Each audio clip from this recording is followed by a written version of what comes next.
we've seen for like 2 years now that there's a shift where more of them go towards the wealth advisor title, and that shift or trend, as Marcel mentioned earlier, is expected to continue.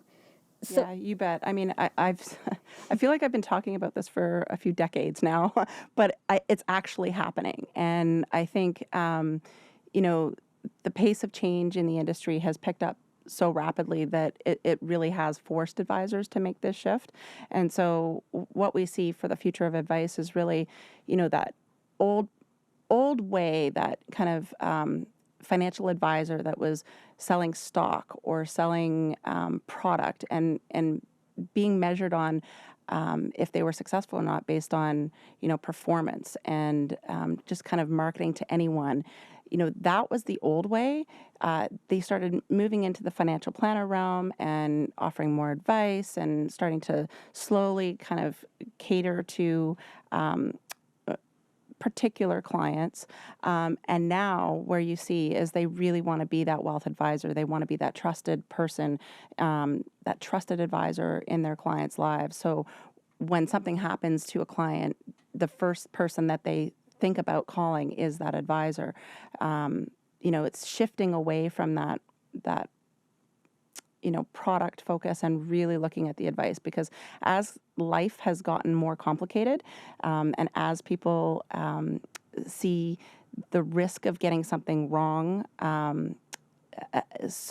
like the stakes are so high, they really want to look to an advisor for that advice. So the wealth advisor trend has certainly started. It's going to continue.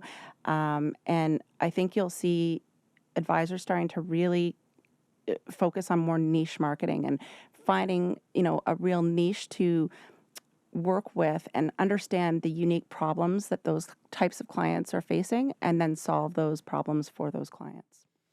Yeah, no, and I think we look at there's all sorts of areas that advisors have dabbled in and done little bits and pieces, because the ask of a client, can you do monetize my stock options? And they would just do it. They would just do it.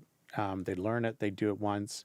But I think, to your point, as they become the advisor, the person who they look to for advice, they can't just say, well, let me look into it and I'll figure it out for you. Right. They actually have to have that capability established. And I think a lot of them want to your point around establishing. I think the spray and pray, like just going after all clients, is just too hard, because it just means you have to learn absolutely everything, and instead of focusing in on a couple of key areas of value.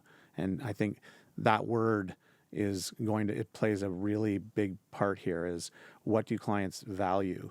And that will drive the next set of advice trends, because it's no longer an advisor-driven industry. It's a client-driven industry. So what they value is what advisors will need to start to